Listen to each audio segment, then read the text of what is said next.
Try this again. Okay, it's working. Alright, I am about to show you how to, a fishing technique that has been so productive for me since I started using it, that I gave it its own little box and its own rod right here.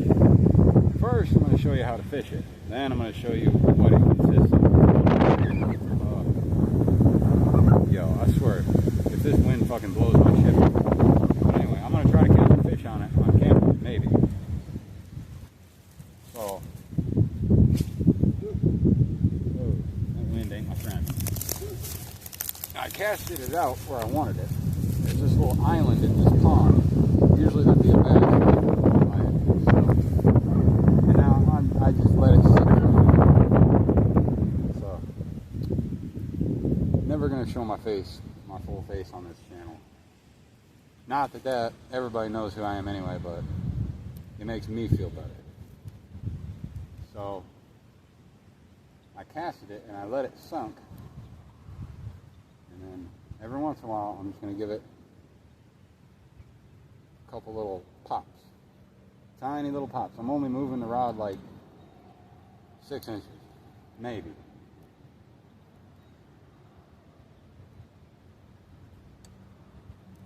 It doesn't help that I'm choosing to cast directly into the wind, but it doesn't really go that far. It's a pretty light lure. So it doesn't really, yeah, it's like I said, it's hard to cast in the wind. It works pretty good though. Not only for largemouth.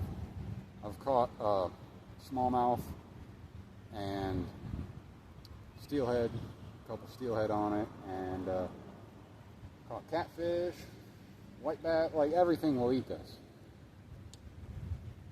I've only been seriously using it for like a short while. I've used it on the river a couple times, but yeah. And how you tell when you have a bite, this isn't really like a technique where you feel it. You got to kind of watch your line, and sometimes when you go to pop it, there'll just be a weight there, and that's how you know you have something.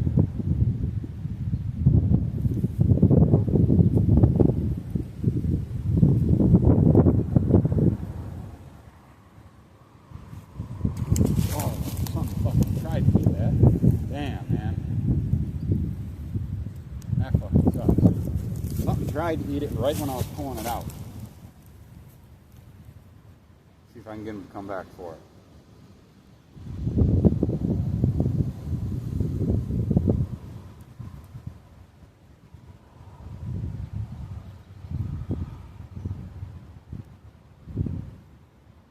Nope. Oh my god, dude. Keeps coming back for it. I seen him swirl right by the bank as I was pulling it out that time.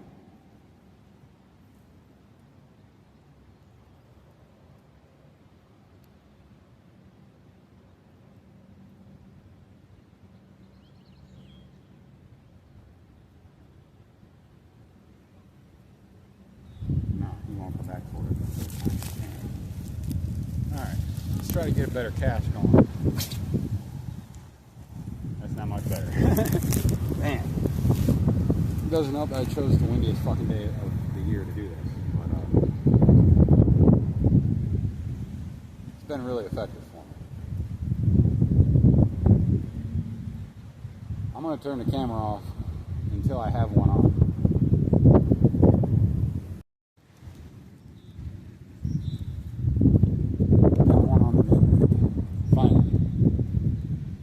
Now, this doesn't always catch the biggest fish. Like, anything will eat it. But a lot of the times, what you're going to catch, you know, a little 10, 12-inch bass, 15-inch bass, you're usually not going to be targeting the biggest fish in the pond. But there's a lot more of these than there is of them 5-6 pounders in this pond, I promise you that. And it catches a little bit of everything. Like, I've caught catfish. Put that guy back. He's a little too small for my purposes. And he swam right into the bank.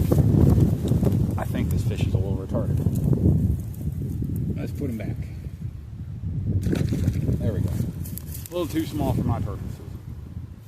And you're not really supposed to keep them out of this pond anyway. But, it catches a little bit of everything. Now, when I fish this, I'm going to show you what it is here. Put my rod down back there. It is basically a stand-up jig head. And what I have here is a more snag-proof version. With, you know, you can rig it weedless, but when the fish bites, you hook them. I like that better. I'm coming to like that better, just because I've lost a lot of jig heads, a lot of the Ned rig jig heads to logs and rocks, and you don't lose these as often. But it's a stand-up head. That bottom of the head's flat, so it makes your little rubber lure that you put on it stand straight up. In this case, I have a rubber crawfish, but it's a really realistic way to fish. Like, it looks real in the water. I'm going to take the camera off the tripod here in a minute and show you what it looks like. But you cast it out and let it sink, and usually I'll let it sit for like a while, like 10, 15, 20 seconds, because sometimes they'll just pick it up because it stands straight up and it looks like it's alive. Like, this looks like a crawfish that's like backed up kind of in a defensive posture or whatever. Deadly on smallmouth and largemouth, as you've seen. I don't doubt that basically any fish that lives in the river and eats crawfish will eat that. But when I fish it, I like this rod for it because I can keep my finger up here. So a lot of the times I can feel a bite, sometimes anyway. You don't always feel with this though. But sometimes you can keep it tight and feel a bite. Thought I had one there. But I'll give it like a little pop or two, and then I'll let it sit for like anywhere from a couple seconds to 10 to 20 to 30 seconds. Thought I had one there, but it's just the fucking weeds and shit in the water. The colder the water is, the slower you do this, the longer you pause it. Like, it's getting warmer. It's May, almost May now. The water's getting warmer, fish are getting more active, so I don't have to let it pause for as long. Like back in March when I was doing this, I was letting it sit for 20, 30 seconds. And I was fishing that. You fish everything slow when it's cold, or if the fish aren't wanting to bite. But yeah. I'm going to show you the Ned rig box in a minute, but just give it a couple pops and then let it sit for however long. Just kind of play it by ear. In the river, I'll cast this upstream, and I'll just, as it, you know, the current floats it down, I'll just reel in the slack line. Oh, I thought I had one on there for a minute.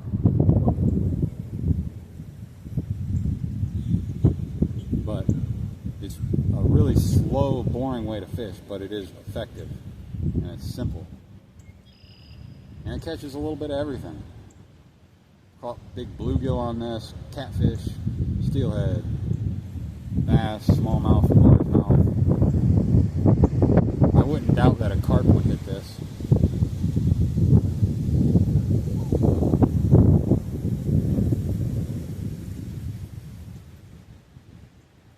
Kind of depends on where you're fishing and what's there. But let me get this camera off the tripod and show you what this looks like in the water. Okay, so you can see my little rubber crawfish right there. Let me hop them. And as you see, I'm just giving it little, like, it looks realistic as fuck. You know, you can get different color and different, like, patterns of these, you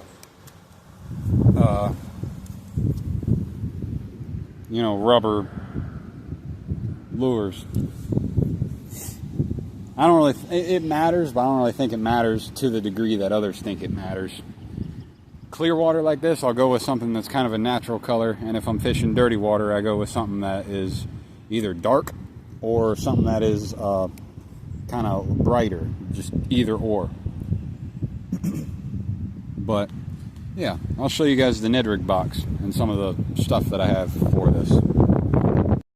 Okay, so this is the Ned Rig box. Ned Rig hooks that you're going to buy in the store look like that, and as you see, it's just a stand-up jig head. It has an exposed hook, which is no good if you're fishing anywhere where there's logs or weeds. If it's open, rocky, they'll work okay. This fucking wind is kicking my ass. Now, let me pull it out of here. They make ones that are weedless.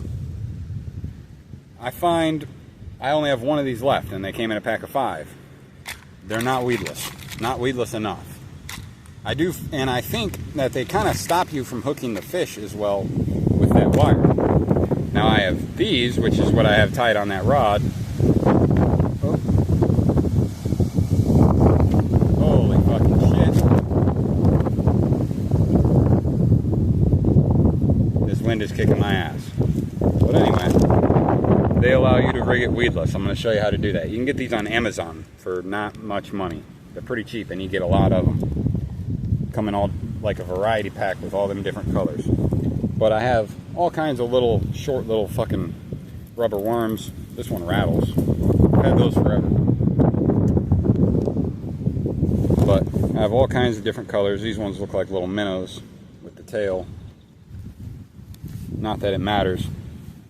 Like I got these, which look like a helmet-gray.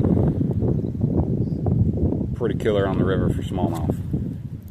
But yeah, those are Ned Rig jig heads. And then in here I got some of these. This brand don't mix well with these boxes or other brands. They make everything melt, so I keep them in the bags. Same with this brand. These are leeches, but I have all kinds of little different, a wide variety. Those are little minnows that go on it, and then the little crawfish. These are really stretchy. As long as you don't snag and lose your shit. Like, you can catch hundreds of fish on one little fucking thing before it rips apart. Maybe not hundreds, but dozens. I caught a steelhead on a Ned Rig helmet-gray not that long ago. Not today, but like the last picture of the steelhead that I caught that on a Ned Rig helmet-gray. But usually it's a little rubber worm like that you use on a Ned Rig. I find the darker color like that works pretty good in dirty water, or a crazy color like that one. And the more natural colors like that, or those, I'll use in more clear water. But yeah, that's the Ned Rig. Now let's talk about the rod I use for it. I have it's a 6'6" light action ugly stick with and I use like 10-pound braided line. Let's wait for this wind gust to pass. Fucking bitch ass motherfucker. Punk ass shit, man. But I use about a 4-foot section of 4 or 5 foot section of clear fluorocarbon line attached to the braid with let's find it, an interesting knot right there. I'll show you how to tie that knot in another video, but I think that really matters. The braided line is nice because it's strong for its diameter. You can cast further with braided line. You don't have to replace it as often. It doesn't go bad really. And it's more sensitive. It doesn't stretch. So it lets you set the hook easier, and it doesn't stretch. You can feel bites better.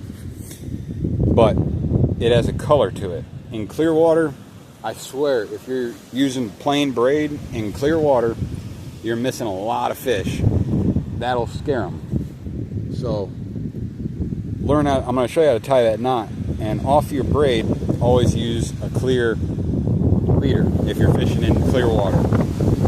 If the water's dirty, it really doesn't fucking matter. But always use a clear leader like that. 3 or 4 or 5 feet long, it really don't matter. When you're fishing in clear water. A lot of the reservoirs in this pond, a couple ponds I fish, and the river are usually pretty clear. So I started doing that and I started catching way more fish. So I think it matters. But that has been the Ned rig. Gonna maybe do another little fishing experiment. Maybe I'll add it into this video, or maybe I'll put it on the next. And maybe I'll walk around the pond and see how many more of them little bass I can catch. Just cause. Got another one on the Ned rig, and you can see how deep he ate that. Might have to get the pliers out to unhook him. But every time I go out and I fish this, I pretty much can catch a limit of bass if I hit the right spots. And I almost always catch something. So we're gonna have to test it like in the late fall and the winter and see if we can catch stuff on it then, but it works.